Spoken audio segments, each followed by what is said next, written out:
All right, June 2025 is in the books. So how many books did I actually read? Time for a wrap-up.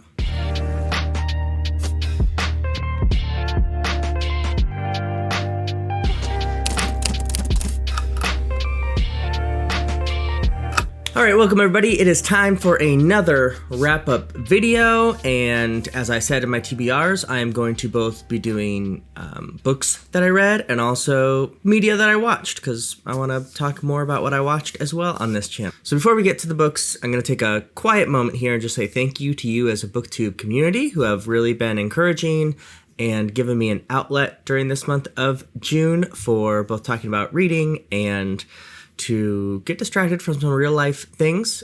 June has been a really hard month for some public reasons. If you hadn't heard what happened in Minnesota this month, I don't need to talk about that here. I appreciate your support. No need to ask in the comments for details or everything. If you want to support, maybe just like a heart emoji or whatever. But I just wanted to mention that because these books, like as readers, we always know, always stand out of when you read them in your life, as well as like what the books are actually talking about, and things hit you at certain times and don't hit you at certain times. And this month was just very difficult. So a lot of these books will be remembered in that light.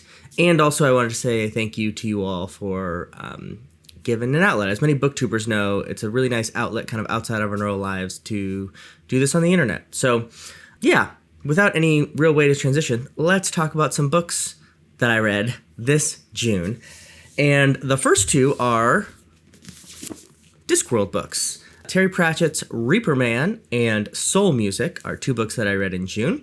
As you no doubt remember, I read my first Discworld last month, which was Mort, the first book in the death sort of arc in the Discworld universe. And these are books 2 and 3. And after I read Mort, which I got from the bookstore we own, someone donated it, and so I was like, oh, I'll read Mort. I bought these new because I liked Mort that much.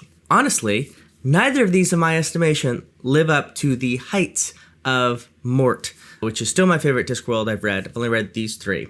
But honestly, I was a little disappointed by these. Now, they're not bad when I say that. I just had really high expectations after Mort. Reaper Man especially, I did a review on that. I think it's already posted.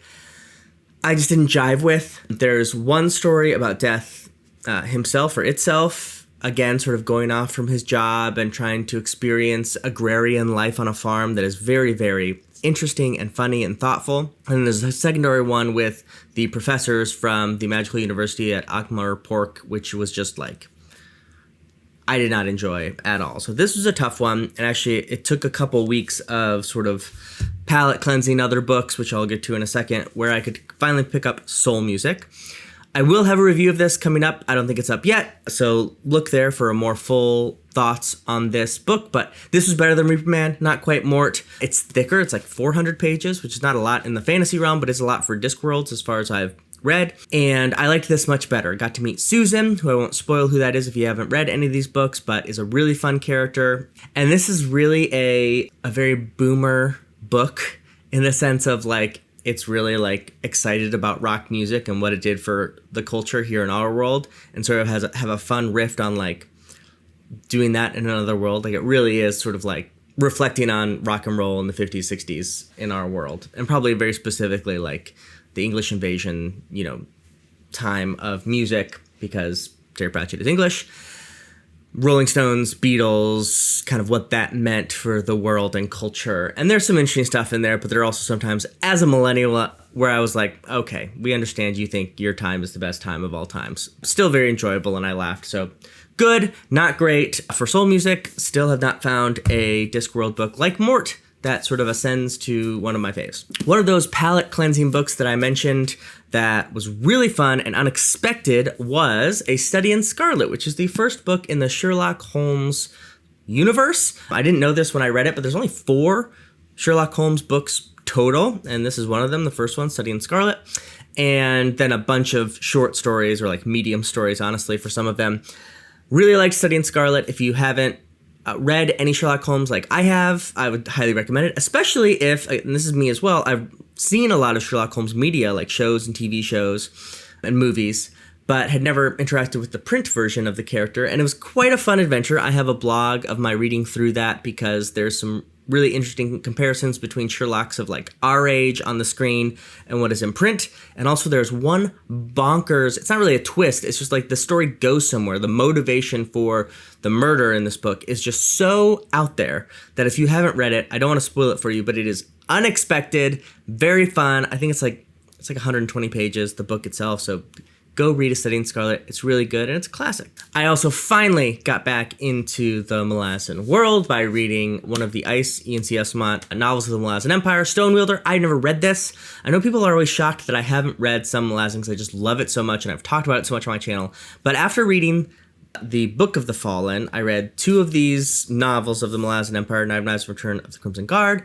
Didn't love Return of the Crimson Guard, sort of slowed my progress. I thought, maybe I just need sort of a time to step away from the world, which I didn't end up doing because I reread 2 of the Book of the Fallen at different points. But I'm now ready apparently to come back because I read this and I really enjoyed it. Now, this is not sort of going to be my all-time top fantasy books or even necessarily Malazan books of all time, but it's a very interesting work about fear of an outsider, and especially if that fear has religious roots, how that can twist a society and cause greater ills even than the thing that is feared.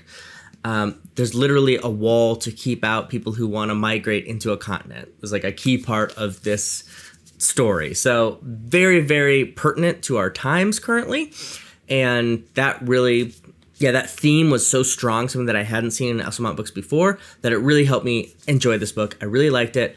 I have a long review on it with both a spoiler-free and then a spoiler-filled section. And then I'm going to have a discussion coming up with Philip Chase and Michael Cronk, the book guy. I think that'll come out next week. So a lot more Stonewielder discussion. If you haven't seen that already, please go check it out. Also, that reminds me, if you've made it this far, please like and subscribe. We're still sort of recovering from my long absence on BookTube, so the more likes we get, subscribes, and comments, even just like great reading list or good TBR or something like that, helps because the algorithm, you know how it is. Final physical book of this month. I gave it away right there, so I'll just do this again. It's hard to tell when I have a light if there's going to be a sheen on books from the library because they have the film, but oh well, can't do anything about that. Written on the Dark, the new Guy Gavriel Kay.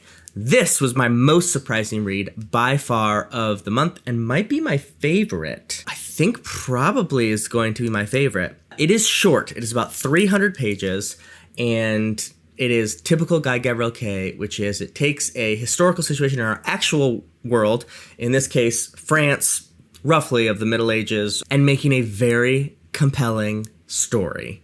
There are some fantasy elements because there's this like half world, which is sort of where the spirits live, but nothing that sort of transcends what are actually medieval times existed as. I mean, they believed in spirits in another world very strongly. I guess this could just be historical fiction. I'm not sure how they want to categorize this, if it's fantasy or not. It says fantasy in the library, but more historical fantasy or historical fiction with some fantasy elements. Anyway, that's not important. What I want to talk about is how great this book is. The main character is a tavern poet. And what Kay does so well is finds way for this just regular tavern poet to be involved in the big events of the day without it being incredulous. Like oftentimes, your heroes get involved in stuff that is bigger than them. And it's like, there's no way this would actually happen.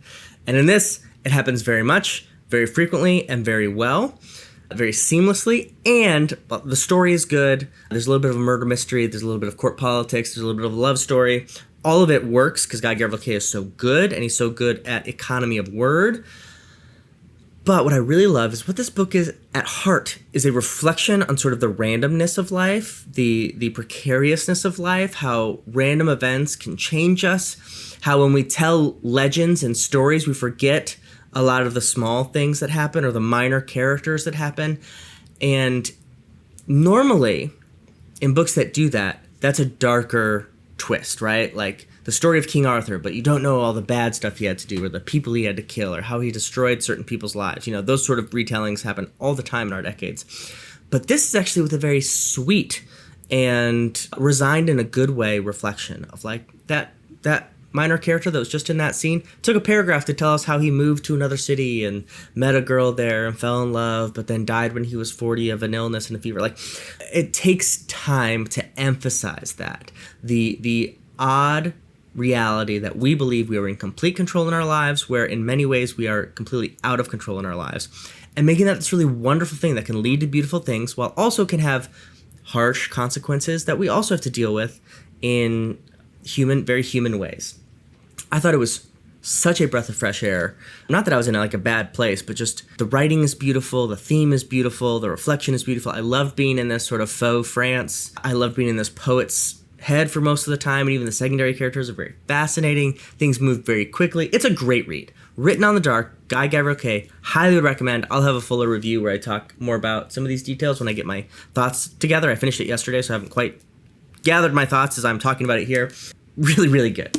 Written on the Dark. A couple audiobooks I finished this month. One is James Monroe, A Life by Tim McGrath. I'm going through one biography of every president during this current U.S. president's time in office to learn and perhaps grasp hope from different times during these dark times, in my view. James Monroe is a fascinating figure. He's the fifth president. He's sort of the last of the founding generation. John Quincy Adams is next, and he's obviously the son of a founder, so it's sort of the end of that founder era. And Monroe, I always tell people who, most people don't know much about Monroe, and I've been talking about him because I've read this book, he's kind of like the Forrest Gump of the founding era. He has been involved in so much. He was a captain in the Army when Washington crossed the Delaware. He was a diplomat in France during the Louisiana Purchase. He served in the Virginia legislature. He was a governor of Virginia during sort of the forming period of the 90s, 1790s. He's one of the few people who actually had a pretty negative opinion of Washington. He liked Washington, but had some qualms about him. He almost got into a duel with Alexander Hamilton, and then he was the Secretary of War and Secretary of State during the War of 1812, and then he's elected as president during the Era of Good Feelings. He's got a lot of really interesting stuff that he did, and I really respect him because he didn't come from money as much as a lot of the other founders. Obviously, as with all of those early Virginia presidents, a lot of complications around his horrific owning of fellow human beings as slaves, and that is reflected in this work, James Monroe, Life. James Monroe, Life is pretty thick. It's a big book. It's not quite as musical in its prose as like McCullough or Chernow, some of the more popular historical biographers, but it's quite good. So if you're looking for James Monroe, I recommend it. I also read The First Law by Joe Abercrombie. Well, no, what's the first one? The Blade Itself, which is the first book in the First Law trilogy by Joe Abercrombie. I have read these books before. It's a long time ago. 9 years, I think. I think it was 9 years ago that I read First Law trilogy for the first time.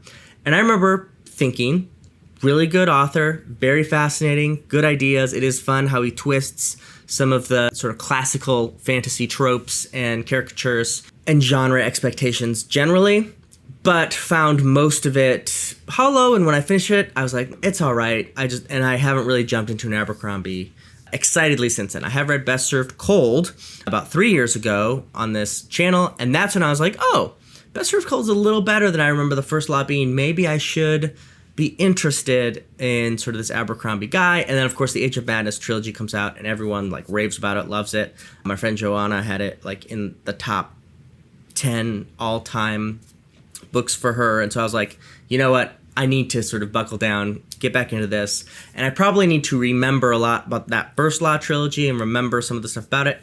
So all I'd say is I picked up the audiobook this month, and all of my judgments about that trilogy stand after finishing that first book. Incredible author, very clear, distinct voice, great at writing action and describing the geography of an action scene or a battle scene. But I just didn't really enjoy, when I finished it, my experience with the book. Incredibly dour.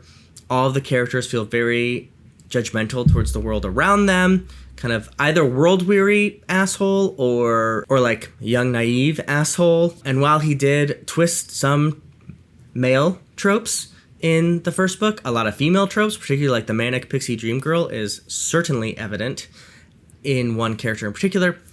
All this to say is, I was like, you know what? I'm not reading this whole first trilogy again. I know what happens here. I went to the wiki, sort of refreshed myself on like how each of these characters ends that trilogy, and I'm just going to jump immediately into the standalones, because as I said, I really enjoyed Best Served Cold, much better than the First Law trilogy, and that First Law trilogy is now coming up on 20 years old, so I think Abercrombie probably has changed a lot as an author, and I'm hoping that's the case for me. So while I know a lot of people love that trilogy, it is just not one that's ever going to be a favorite, but I'm really hopeful for Age of Madness, because the fact still remains is he's a great author.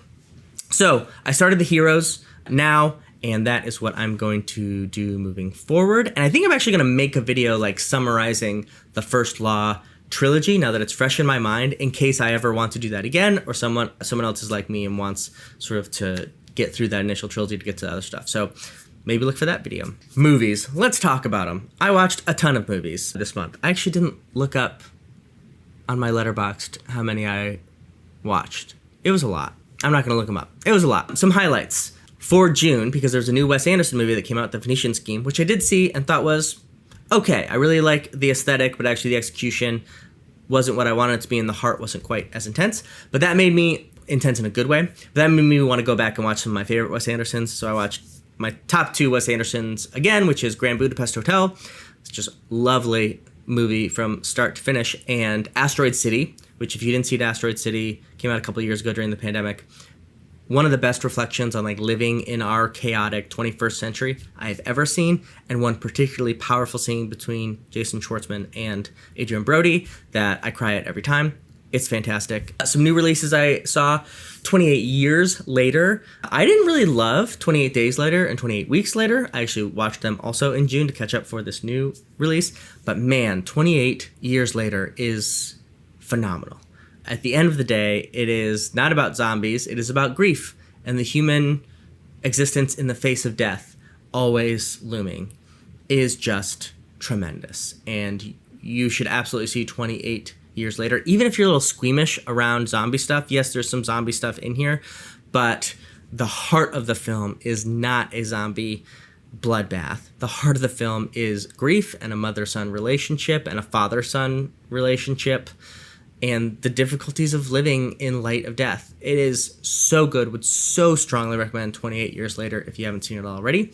Another movie I saw in theaters that I also really enjoyed was The Materialist. This is divided fans or divided audiences that saw it because it was really marketed to us as a like classic romantic comedy of like a love triangle, Chris Evans, Pedro Pascal, Dakota Johnson. And really it's a reflection, it's kind of a drama comedy on modern love. There is certainly some love in there, but how many of our thoughts on marriage and wealth and class have only really changed the dressing and not the heart of our thoughts since like Jane Austen, Edith Wharton times. And I think it's really interesting. Dakota Johnson and even Pedro Pascal, to me, don't maybe carry that movie as well as I'd like them to. Chris Evans doesn't have a ton to do, and both of those lead performances, for me, left a little something. But for the most part, I think Materialist is so worth a watch. If you haven't, I'm curious. I'm sure there are people who are going to watch this who had like strong feelings about it because it's a divisive movie, but I quite enjoyed it. One of my faves of the year. I also started watching Ang Lee movies because I tend to like to go through directors, and a little known movie, sort of this is like a gem that probably most people have not seen, a movie called Eat, Drink, Man, Woman, which is a Taiwanese movie that he made in the early 1990s. It's about a father and 3 of his grown daughters who live in a house in Taiwan that's like full of character, and every Sunday they have this big meal, and the dad is a master chef, and so most of the movie, like the first 10 minutes of the movie, is just him cooking food, like this incredible looking, beautiful food. And it's a food and love movie, which like who doesn't love those? You get amazing food, and then each of the daughters sort of have these dramas, and some of them love, some of them friendship dramas in their lives. Again, actually, I'm going to mention Jane Austen. It felt very Jane Austen-y, which is ironic, of course, because Ang Lee eventually does a great adaptation of Sense and Sensibility, which is great as well. If you haven't seen that, you should definitely watch it. Finally, I'm also still working my way through Andor. I haven't quite finished the second season, so I won't say my thoughts there, but that was also a lot of my hours. So that was my June. Actually, weirdly, no like transcendent reads. The closest is probably Written on the Dark, which is probably not, I have to reflect on this, maybe not as good as no, it's good. It's good. I just read it, so I haven't like had a time to sit down and sort of collect thoughts and write an outline of a review. And normally that's when I really solidify my thoughts on a book. But this is probably the closest to my favorite read of the month. My favorite view of the month is definitely 28 Years Later. You should check it out. Another June has come and gone. Happy July, everybody. Happy reading. And first in, last out.